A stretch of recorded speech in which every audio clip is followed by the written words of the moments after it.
you can even watch back. Giving players all the props or put them on blast. We don't give no hot takes, only talk facts. We're giving all our devotion, riding high on this wave of emotion. Going all out, yeah, cause this is our time.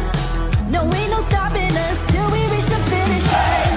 All in, we came here to win. We're gonna give everything. S-I-C-K on the run. S-I-C-K, sick. On fire, we're ready to fight. We'll bring the house down tonight. S-I-C-K on the run. S-I-C-K, sick. Play it on the car ride, play it when you lounge. X and O, you know that we can hold it down. Shout out to my man Sammy, got it off the ground. And to all the listeners tuned in right now, got debates, analysis, and speculation. This is sports talk for the new generation. You know where to find us, got a reputation. Sick podcast, your #1 sports destination. We're giving all our devotion, riding high on this wave of emotion. Going all out, yeah, cause this is our time. No, ain't no stopping us till we reach the finish line. All in, we came here to win. We're gonna give everything. S-I-C-K on the run. S-I-C-K, sick. On fire, we're ready to fight. We'll bring the house down tonight. S-I-C-K on the run. S-I-C-K, sick. S-I-C-K is the sickest podcast. Tune in for the audio, or you can even watch back. Giving players all the props or put them on blast. We don't give no hot takes, only talk back. S-I-C-K, S-I-C-K, S-I-C-K, S-I-C-K, S-I-C-K, S-I-C-K, All in, we came here to win. We're gonna give everything. S-I-C-K on the run. S-I-C-K, sick. S-I-C-K is the sickest podcast. Tune in for the audio, or you can even watch back. Giving players all the props or put them on blast. We don't give no hot takes, only talk facts. We're giving all our devotion, riding high on this wave of emotion.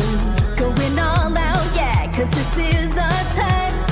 No, ain't no stopping us till we reach the finish line. All in, we came here to win. We're gonna give everything. S-I-C-K on the run. S-I-C-K, sick.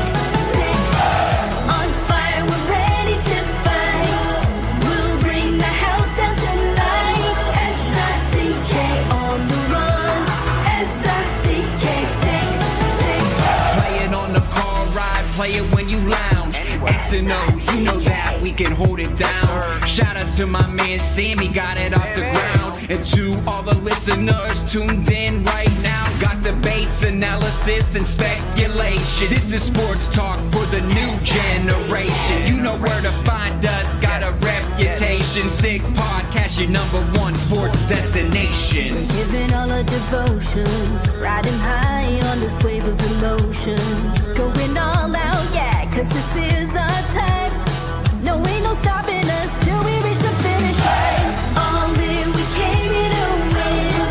We're gonna give everything. S-I-C-K on the run. S-I-C-K, sick.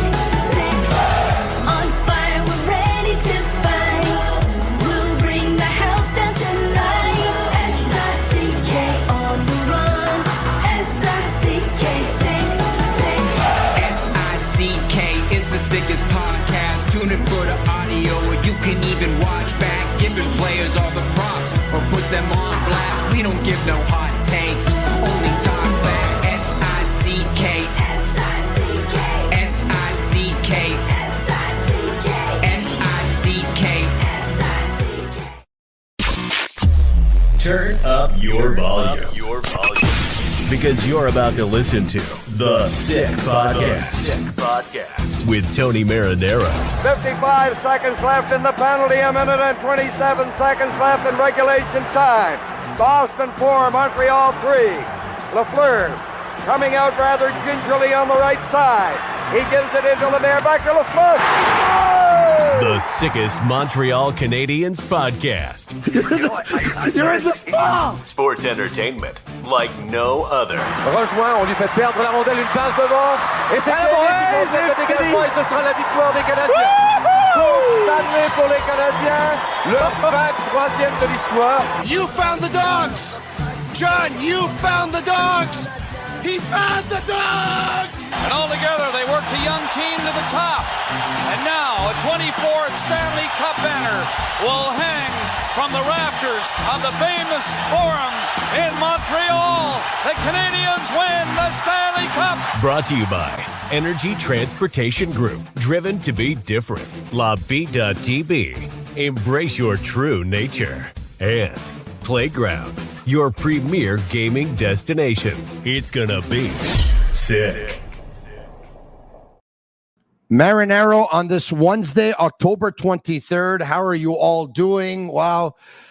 Some of the emotion is actually tempered off from last night. Last night was really something following that game versus the New York Rangers, in which the Canadiens didn't only lose, but they were absolutely destroyed, obliterated by the New York Rangers, once again by a score of 7-2, making 4 straight losses for the Montreal Canadiens. And today we're all a little bit calmer, and hopefully we're going to be able to, or I'm going to be able to sound somewhat rational or logical. We'll see. One guy that is the voice of reason and is very logical and has a lot of experience, and I would imagine has been through his share of storms as a hockey executive, is from TSN, hockey analyst, and their director of scouting, Craig Button. How are you?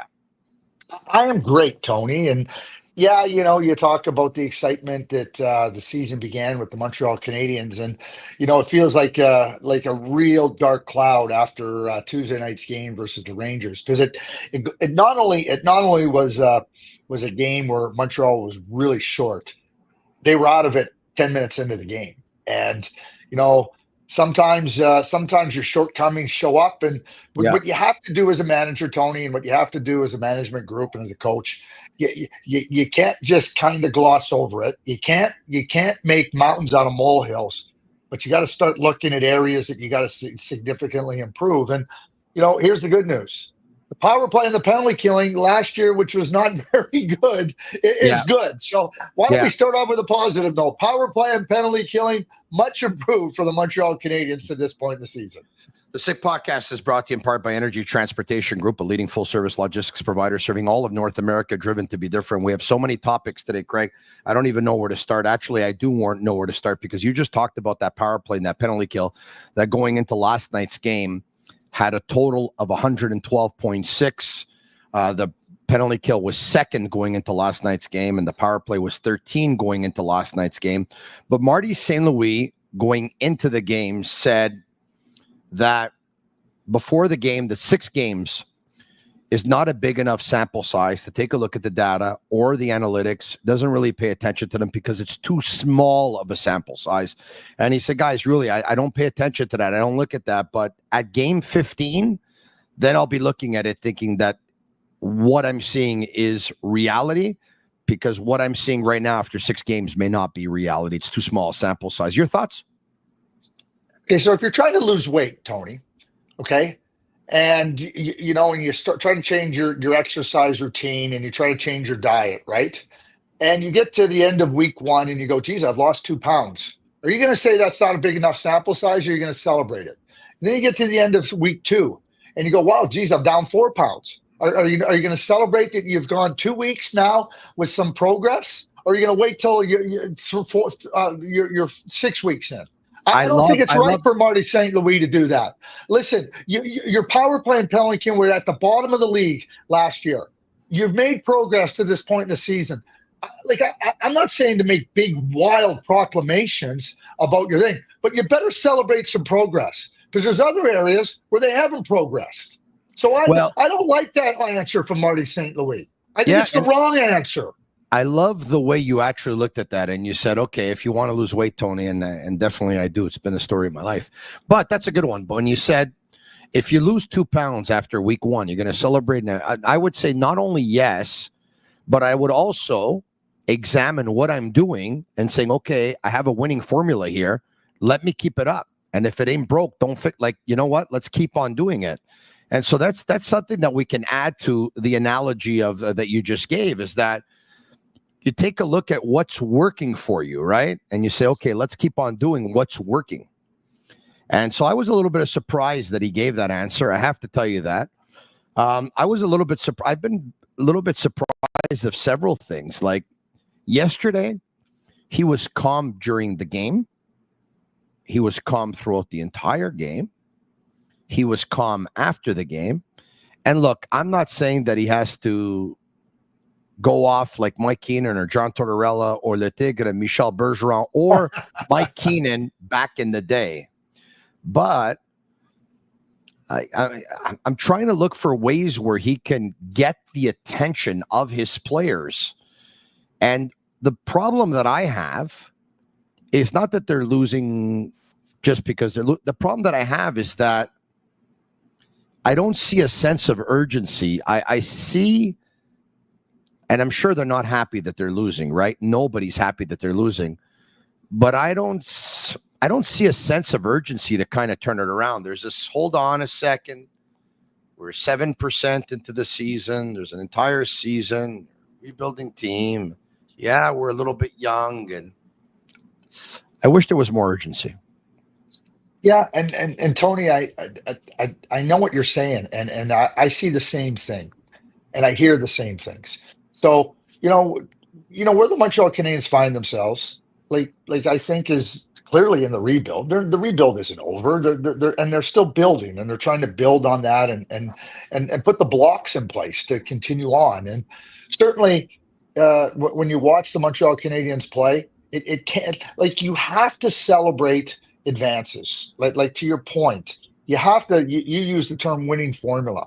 Like, what reinforcement of positive things does, it encourages you to keep doing it. Right. So if you're just going to dismiss the power play penalty kill improvement and go, well, we'll evaluate it at 15 games. Well, what's everybody doing? You want to say, hey, listen, okay, we can hang our hat here. Now let's go hang our hat here. Let's go work in this area. Let's make sure that we improve in that area. There's areas that you're going to have to look in. When you can look at less areas to improve than more, that's progress. Guess what? For Marty St. Louis and the coaching staff to have a power play and a penalty killing, even this early in the season, functioning and working well, well, that means they can go focus on the things that aren't working well. When you got too many things to work on, well, now that can become overwhelming for everybody. So to your point, get an urgency in other areas. Don't dismiss 6 games into the season. The importance of the regular season for every NHL team begins at game 1. It doesn't begin at game 15. It begins at game 1. And so how you start to measure your progress and how you start to put an emphasis and an urgency on things that need improving, don't begin at game 15. Yeah. Begin at game 1. It's been a difficult week because I think for many, the honeymoon is over with Marty St. Louis. Not that they would want to see him get fired, of course. Now everyone realizes the fact that they're in a rebuild, but everyone just wants the standards to be a little bit more elevated here. Yep. And wants to see it's the Canadiens that told us that they want to be in the mix, right? Jeff Gordon told us, Jeff Molson told us, Kent Hughes told us, Marty St. Louis told us, the players told us. So if you're going to tell us that you want to be in the mix, well, then we're going to hold you accountable to doing everything in your power to try and be in that mix. And the one thing that really bothered me last night, and I talked about it with Maxime Lapierre last night, we had an extended podcast that lasted about an hour and 25 minutes. It was amazing. And it was, the one thing that disappointed me was going into the game last night, you've lost 3 straight games. And now you play the Rangers. You have the legends of the 70s that are out there that are taking to the microphone talking about, thanking the fans and the standards that were high and winning games and winning Stanley Cups and having the best goalie and having the best defenseman and having the best superstar and having the best coach and all that stuff. And then you start the game and 54 seconds in, you're down 1-0. And 2 minutes and 5 seconds in, you're down 2-0. But the way you gave up that second goal, that you had an offensive zone faceoff that you lost, and 15 seconds later, the puck's in your net because you have 2 defensemen just looking at each other. You get him, I got him. I didn't get him in the end. Neither did you. We're both sleeping, and Edstrup throws it out in front of Brodzinski, who scores. Like, if I'm Marty St. Louis and I'm far from being qualified to be a head coach of the National Hockey League, there's some that'll tell you that I'm not even qualified to be a sports radio host or a podcaster, but that's another story for another day. Personally, I think they're wrong. But I'm going to say this. I call a timeout. I'm not waiting to start hemorrhaging. I'm trying to stop the bleeding. I'm trying to get the attention of my team. And what better moment to try and get their attention when two defensemen were asleep at the wheel? And so I call a timeout. I either have a temper tantrum, I throw a water bottle to the ground, or I just yell to everyone to wake the F up. I don't know. And I try and get everyone on alert that they better be ready now from the 2 minute and 5 second mark to the rest of the game, because they haven't been ready for the first 2 minutes and 5 seconds. So I don't know why he didn't call a timeout. I don't know why he didn't pull Montembeault after the third goal and he waited until the fourth. And last night, it seemed like the Montreal Canadiens were a step behind on the play. And I think the same could be said for the staff. Yeah, and I think it's fair. I think it's fair critique. And so, Tony, and there's a couple of areas that I'll just tell you a story after about Pat Verbeek. But that goal, the second goal by Edstrom, that speaks clearly. Brodzinski, pardon me. But Edstrom that makes the play, okay? Yeah. Brodzinski, Edstrom makes the play. But that play right there is exactly the example where you talk about no urgency. No urgency from the Montreal Canadiens. They got beat to a puck that they thought was just going to be an easy icing. Oh, easy icing. Now that's mindset. There's no such thing as an easy icing. And then no urgency on the coaching staff to say enough, right? Why didn't anybody ask Marty St. Louis after the game, why didn't you call a timeout after the second goal? Oh my God, we couldn't have staged this any better. I'm going to tell you this. I was on the radio earlier this morning and I said, I love Marty and I love what he's preaching and I love his quotes. But last night, with all due respect to my colleagues who are members of the media, to hear some of them saying, Marty, within the concepts that you're preaching and you're trying to sell, when you take a look at what the end result is in terms of the player's development in comparison to the fact that you want to get a result in the game, how do you actually take that and incorporate it and put it into so that we can finally come to a realization of what is reality and what is not, and trying to come to the end result? Like the question last night was, Marty, after two players fell asleep and you're down 2-0 after 2 minutes and 5 seconds, can you try to explain to us why you didn't call a timeout to try to stop the bleeding? And the next question is, when you look back now, do you regret not having pulled Samuel after the third goal instead of waiting until the fourth? And if so, how close to you were you to doing that? I mean, those are two questions that need to be asked. And we're talking about the concepts vis-a-vis the development with the end result of a victory, but not shortchanging and not overcompensating to basically, what are we doing here? I don't understand. Like, they're talking like him. They're talking like him. Tony, amen to you. Amen to you. I mean, really well done. Because I would add one third question. How do you explain that? How do you explain your start? How do you explain your team not being ready to play? So that's just the third one. But it's obvious. He was asked that, by the way. He was asked that. Oh, he was okay. Yeah. But I'm just saying that question had to be included. Those other questions have to be included as well. Yeah. Bottom line is, when you're watching the game and you get to a point, I'm the manager in Calgary. It's my first year there, and we go up to Edmonton in November early, and we just got obliterated and obliterated in the forget about what the scoreboard said. We were just a non-entity in the competitive arena, and so I never broke down the game with the coaches after the game. It was like, tell me what the injuries are, tell me what I need to know, and we'll talk about it in the morning. Anyway, long story short, the municipal airport in Edmonton was still open. I just told one of our assistant coaches, I said, listen, I'll catch up with you guys tomorrow morning. Let me know if there's any injuries, anything I need to know. I'll talk to you in the morning, which they knew that was the deal. So I flew back. And on Wednesday mornings, our president at that time, Ron Bremner, he had what he called President's Breakfast. And he would invite 40 to 50 season ticket holders to come in and talk about the team and where we're headed and everything. So I'm there for the President's Breakfast. And Tommy Abilene, great person, just a great person, Stanley Cup. He hadn't played. So we get there and we're talking. He's asking me what happened. And I just said, we didn't compete. And he said, that's what it looked like, blah, blah, blah. So we get into this President's Breakfast and it's nice and you're hearing things and everything. So we're about an hour in and, our president wants to wrap it up in the next 15, 20 minutes. And I just put up my hand like this at the corner. So obviously everybody sees me, right? And Ron turns and goes, yeah, Craig. I said, listen, I got to ask everybody in this room, is anybody in this room as pissed off as I am that we got our asses kicked last night in Edmonton? Boom. It went on for an hour and a half. You should have heard the fans. You should have heard the thing and talking about it like in everything, right? And the bottom line is, don't think you're fooling the fans. The reason I'm telling that story is don't think the fans are fooled. Don't think the fans are fooled by the gibberish and the concepts and the context and everything. You know what? It's about getting to the heart of the matters. And I'll suggest this right now to Marty St. Louis. He better get to the heart of the matter. And the heart of the matter is, I don't care what your concepts are. If you don't have urgency and you're not ready to compete and you're not ready to dig in, then you're not going to have success. And I don't care how great your concepts are. Patty Verbeek came to our team in the summer of 1996. We were the 5th worst team in the league the year before. I think we started out 4-1-1. Guys were lollygagging on the ice in practice. Patty Verbeek started running everybody. He started running people, slashing people. Ken Hitchcock is like stopping the practice. What's going on here? Patty Verbeek goes, I don't know who you think you are to the team. You win a couple. You were one of the worst teams in the league last year. You think you can just lollygag now? You think it's going to be easy?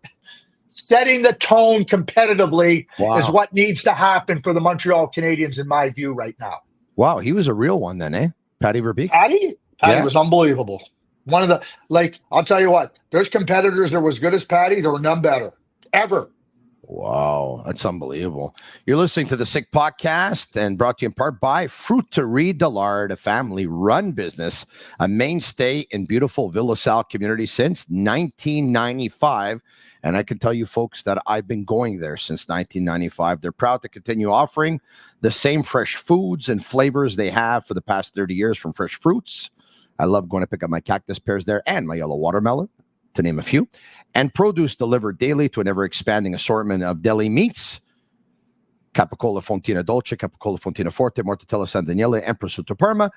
I just threw those in. Those are my favorites. Cheeses and sandwiches. You'll find personalized service and friendly faces that make you feel like family. Tasso has a great store and runs a great business. Go encourage them. They support us, and we thank them for it. Okay. So now, Maxime Lapierre said something to me last night on the podcast.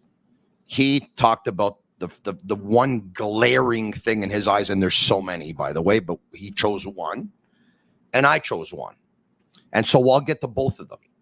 So what Maxime Lapierre chose, if you can guess what it is, and you can guess some of your picks, Betway, a leading global online betting and gaming brand. Follow your gut instinct. Go with Betway. Go on Betway.com or scan the QR code to join the action. Must be 18 years old and over and play responsibly. Maxime Lapierre said, Tony, the Canadiens lack pace. They're trying to put together a skilled puck possession team, but they're not fast. And one of the reasons why the Rangers were all over them is the Rangers push the pace because they can. And he said, Nick Suzuki is a great player. Is he a fast player? He said, I don't think so. Cole Caulfield is agile, but is he fast? Lane Hudson is agile, but is he fast? Kirby Dach is not fast. And then he went through Christian Dvorak is not fast. Brendan Gallagher is not fast. And he went through the entire lineup. And I had never really dissected the speed of the team until he did it last night. He's right. Like, in modern day National Hockey League, you have to be able to win any way you want to play a team. And one way you might be played against is with pace. They don't have elite pace. So I want to make a first comment. I want to give real accolades to Maxim. On Monday evening, I watched the Toronto Tampa Bay game on TBS Sport, and in the intermission, Guillaume Laltendresse and Maxim Lapierre were on, and I thought that Maxim was excellent. I really do. I really enjoy listening to him. Maxim played with a great level of determination and competitive fire. But his insights are really good, Tony. So that's just my accolades to Maxim. I really enjoy listening. I really enjoy listening to him. Now that being said, you hit what he's talking about. So I think we talk about skating pace, and that's a fair assessment. I don't think there's any question about it. But just because you don't skate fast doesn't mean you can't play fast. Because playing fast means we're going to be quick in our decisions. We're going to be quick as we can to a puck. We're going to be quick to move a puck. We're going to be quick in different areas. So you can control how quick you want to play. Now, you might not be able to control how fast you can play in terms of skating speed and everything, but you can control how quick you play. I'm going to go back to the second goal. Like, the second goal is a perfect example. Like, you're telling me that like, I don't care how slow you are, okay? That was a urgency, not thinking quick problem. And so how do you pick up your pace? I will caution anybody that starts to think there's a lot of different ways to win. There's a lot of different ways to win. If you think just holding the puck and puck possession is the way to win, you're not going to win. And I give you the Toronto Maple Leafs under Kyle Dubas as the perfect example of there's a blend that needs to happen. It's not about just one single approach to playing. And if you want to start thinking it's all about puck possession, you're not going to win. So I'm talking about winning. I'm talking about winning when it matters. So I'll tell you about the glaring weakness that I brought up with Maxim last night for me. And my opinion will be brought to you by Playground. Step into the world-renowned poker experience at Playground, where free food and drinks at cash game tables, a Bad Beat jackpot that's over $2.1 million, weekly promotions, daily tournaments, unmatched customer service await you. Why play anywhere else? Just minutes from downtown Montreal, across from the Mercier Bridge Playground. What I told Max is, I don't think they have any idea defensively. And this has been going on for a while. I mean, Marty talked about when he joined the Canadiens that he had these offensive concepts and that he wanted to introduce those to the players. And before they would get to the defense, they wanted to give them a heck of a lot of offense. And I once again, I'll say this. If you're in a rebuild and you don't want the team to get into trapping and you don't want the team to get into defensive concepts because you're in a rebuild and you want the players to maximize their offensive potential, I say, I understand. Good for you. I like that kind of hockey. It's exciting. You're not going to make the playoffs anyway. Keep me entertained. Fantastic. The second you tell me that you want to be in the mix and the goal is to be in the mix, and everyone from owner to executive vice president to GM to coach to players say that the goal is to be in the mix, at that point, you have to do everything in your power to walk away from games with points.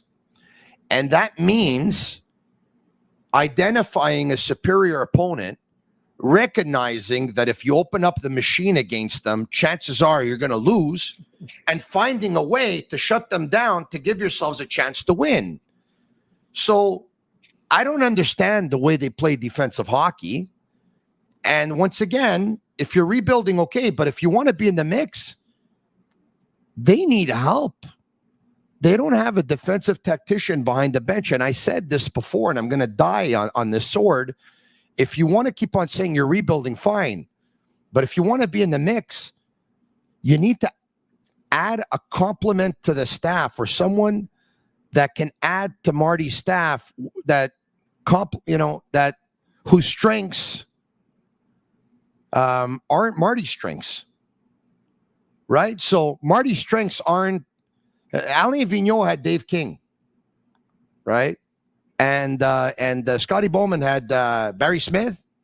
And I'm sure you could think of so many other defensive coaches that were on staffs before. Craig Ramsey or others. Don't you think, like, defensively speaking, they're lost? You're right at the bottom of the league in all the defensive metrics, Tony. Isn't it the easiest thing to teach, though? Well, yeah, I don't know if it's the easiest thing to teach. But what I will say is that putting an emphasis on how we are going to play without the puck is something that you don't have to worry about how good somebody's puck skills are. You don't have to worry about how hard they shoot the puck, because that's the offensive concepts, right? How you hold puck, how creative you are. Defensive play is about discipline. It's about being hard. It's about being in the battle. It's about finding a way to win a battle. I don't know how many times, and I use it now, but I heard Rick talk about this lots last year with the Vancouver Canucks. We have to learn how to win wall battles. We have to learn how to win puck battles. So that has nothing to do with how fast you are. That doesn't have anything to do with how hard you shoot or how great your puck skills are. It has to do with a willingness to get in there and battle and compete. And then you got to be disciplined. You can't be chasing all over the ice. You can't be running here and running there and everything that goes with. And so a disciplined, structured, competitive approach leads to really good defense. And you talk about Bowman, you talk about Ramsey, you talk about Vigneault, you talk about Jacques Laperriere, you can talk about them all, okay? Bottom line is, the Montreal Canadiens, in terms of defensive play, yeah, I agree with you. Concepts are not good, and they don't look like they're getting any better. And number two, ask yourself this question. I'm going to go to Max, too. So I've talked about the Montreal Canadiens, and I think they have an unbelievably strong prospect system. They're going to have to change the mix of their team. They're going to have to change the mix of their forward group, because if you're not big on the wall or hard on the wall or hard in the areas that require you to have and I said this, I love Cole Caulfield, and you can have smaller players on. You just can't have very many of them. And the Montreal Canadiens do not have enough heavy, hard players. Wow, this is an amazing conversation, and we're going to get to this. I'm going to share a conversation that I had with Eric Engels about a week ago. All right. But not before I talk to you about Bittt Tibi. They launched a new ultra lager. It's a refreshing, thirst quenching beer, perfect for the cool fall days. Only 90 calories, 2 grams of carbs, 4% ABV per can, available in a pack of 6 to 12 in grocery stores all around the province of Quebec. It's ultra light and ultra refreshing. I brought this up before. Not everyone agrees with me, and that's okay. That's the beauty of sport, that we're all entitled to an opinion, and there really is no right or wrong answer. I take a look at the composition of the Montreal Canadiens. 5'11" Suzuki, 5'11" Newhook, 5'9" Gallagher, 5'9" Harvey Pinard, who's out of the lineup right now with an injury, but he'll be back. 5'7" Cole Caulfield, 5'9" Lane Hudson, and they sent 5'10" Barry Boulet down to the minors. And I said to Eric, although they went out and they traded for 6'4" Kirby Doc, and they went out and traded for 6'5" Patrick Laine, and they went out and drafted 6'3.5" Juraj Slafkowski, I believe they're too small. And Eric came back to me and said, Nick Suzuki and Alex Newhook are not too small. They're over 200 pounds. I said, well, okay, if you look at it that way, that's fine. I still think they're too small. I could tell you believe the Canadiens do not have the proper balance yet in terms of size and physicality, and they're still on the smaller side than they are on the bigger side, correct? Well, okay, so ask yourself this question. So let's, and Patrick Laine is a very good offensive player, and Kirby Doc is on. Do you think they're weighted to heavy, hard hockey? No. They aren't. So I don't care how tall you are. Sam Bennett, they are not. Yeah, well, there you go. And so on. And I'm not trying to. I'm not trying to say that players. I love Nick Suzuki. I like Cole Caulfield. I want them on my team. Okay, but when I talk about the Montreal Canadiens prospect pool, it's excellent. And I've said this: not every one of those players is going to play on your team. They're not. But what you have to do when you build up such an excellent prospect pool is you've got to figure out ways to build out your team. You got to figure out ways to get a team that can, as you said, can handle all the different challenges that are going to come at you in the game. So we're going to go back to Marty St. Louis a little bit here. Marty St. Louis was a great competitor. Okay, so let's not. I know Marty wants competitiveness. So, you talk about concepts, offensive puck possession. Well, when you're preaching that all the time too, and I'm not suggesting he's preaching that and he's not emphasizing other things. But what do players hear? What do players hear? They hear, okay, we got to hold the puck, we got to play this way. So what ends up happening when you get into those hard areas? Well, you haven't conditioned yourself mentally to get in there, and you probably haven't really dug in and practiced them and done them. And that's not a knock on anybody, but that's what happens when you get too weighted to this whole idea of puck possession. That's what ends up happening, right? And so, again, puck possession is good. You want it, but you got to find balance within the game. They celebrated the 70s team last night. Yeah. Okay.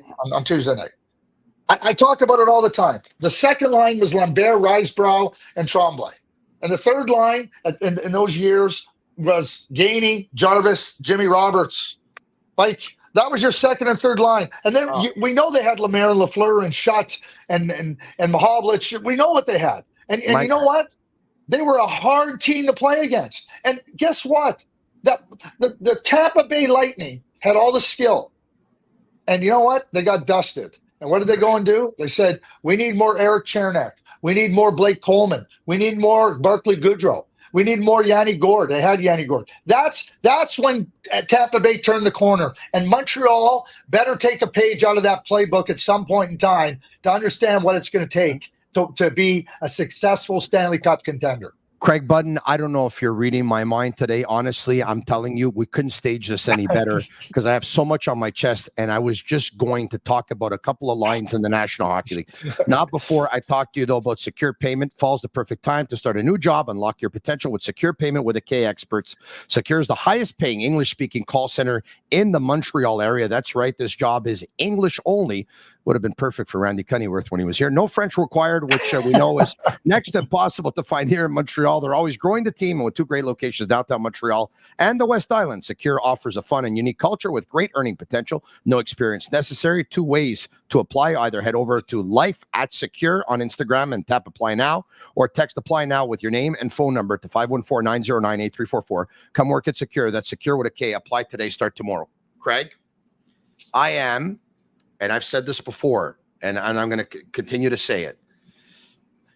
I am the president of the Jeff Gordon fan club, the president of the Kent Hughes fan club, and the president of the Marty St. Louis fan club. But like I've proven in the past couple of months, that doesn't mean that it comes without any criticism. I understand that the Montreal Canadiens are trying to put together a talent pool, and I understand what they're trying to do, and they want to add some skill, and they want to push the pace, and they want to play offense, and they want to possess the puck and all that stuff.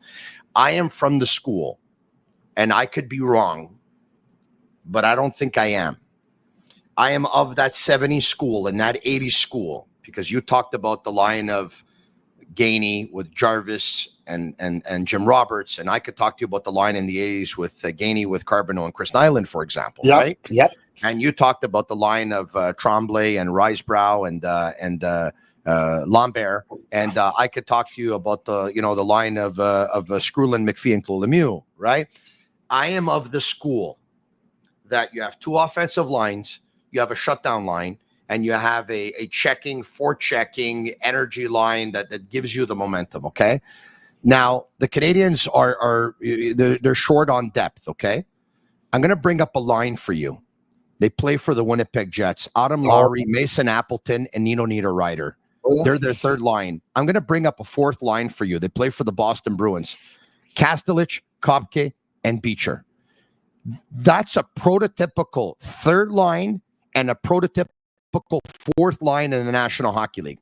Some people are out there saying Kent Hughes and Jeff Gordon, they need to go out, they need to get a 40-goal scorer, they need to get a number 1 centerman, they need to get this, they need to get that. And then others come back and say, yeah, but it's tough to get that, and to get, you're going to have to give, and this and that. Can they not put together a third and fourth line that have an identity? I mean, I know that one day they'd like to have one with maybe Thorpe and Luke Tuck and Florian Jackeye. But if they want to be in that mix now, they need to have an identity. Like I love Kapanen and I love Heineman and I don't love Dvorak and I love Jake Evans and I love Brendan Gallagher. God love him. He's still bringing in more than anyone else, believe it or not.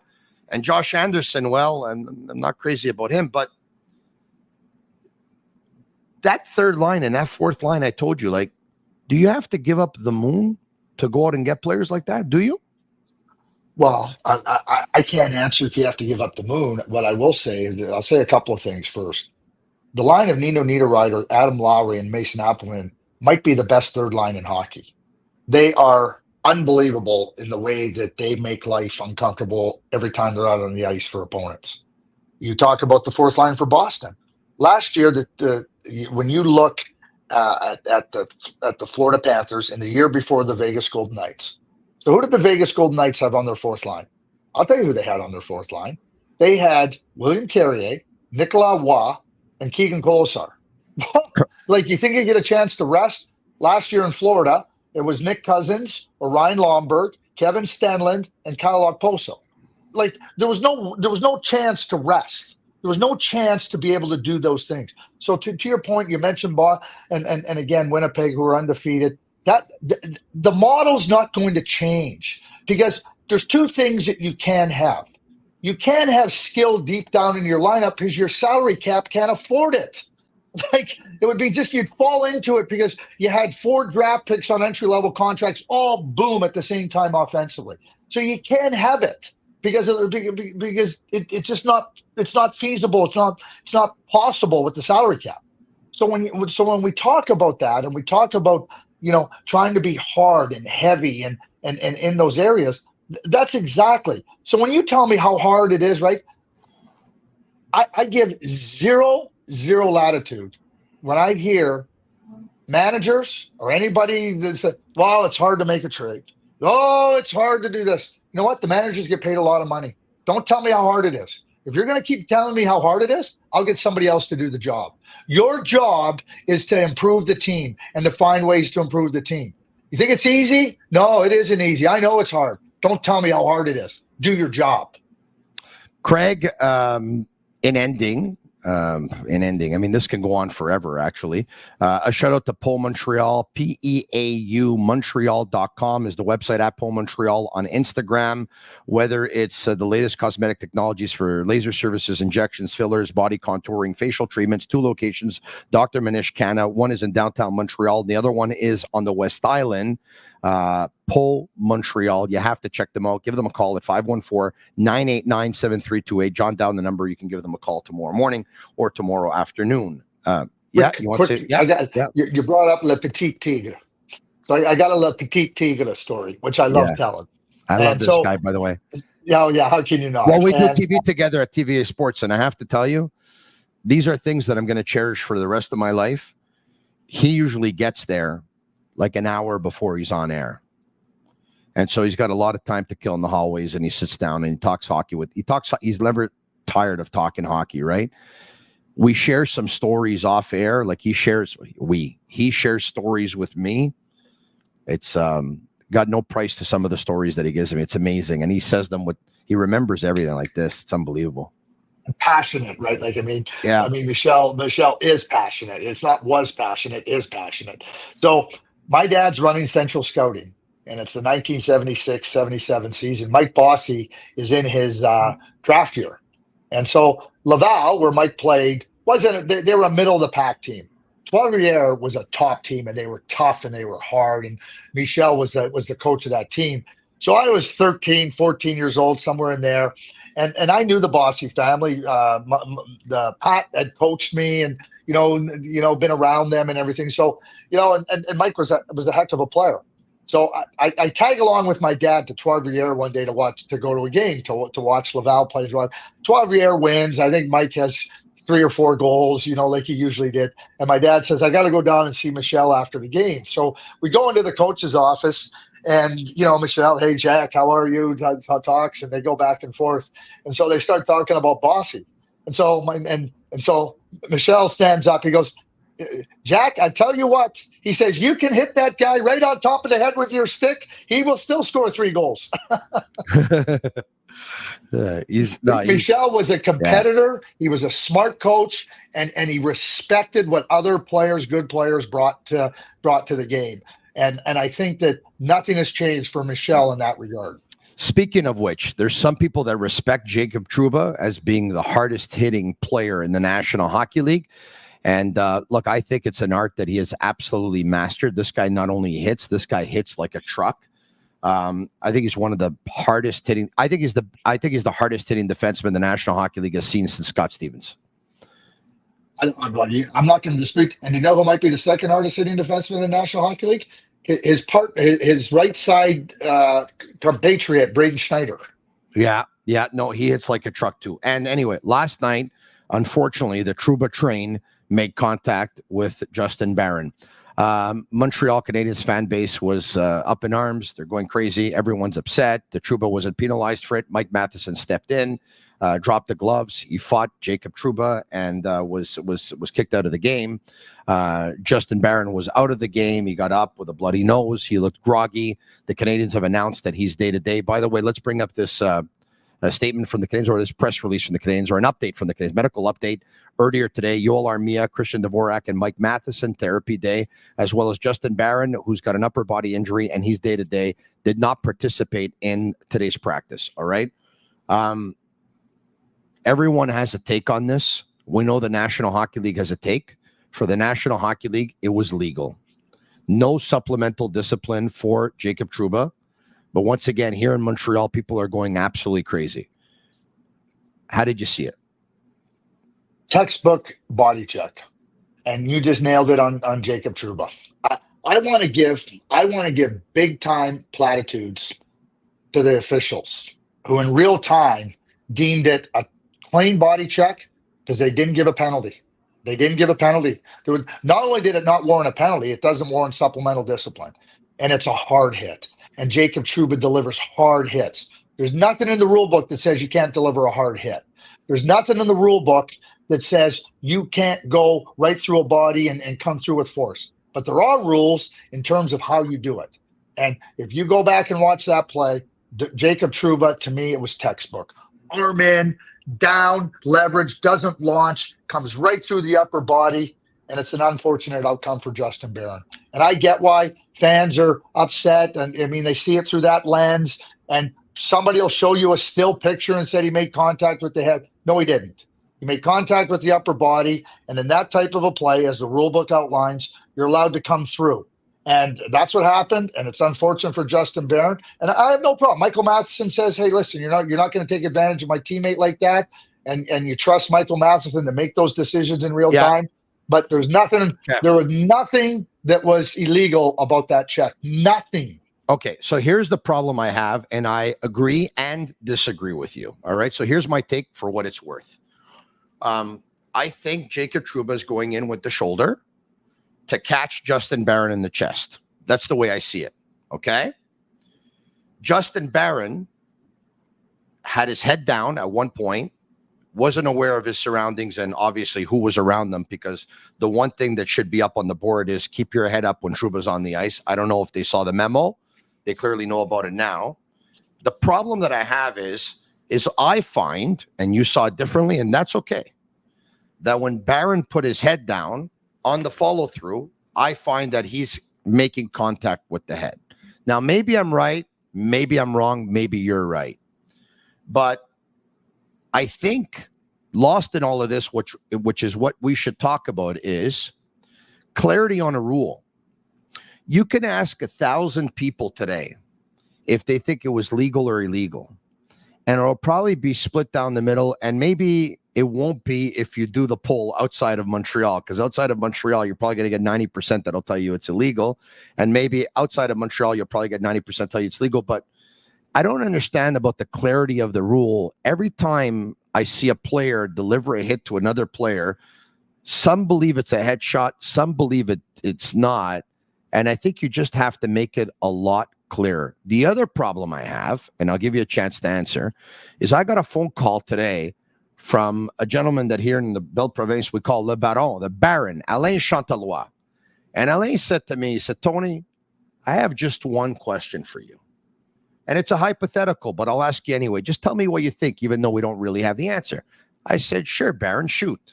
And he said, what if Trouba would have hit Connor McDavid? Do you think he would have got a penalty?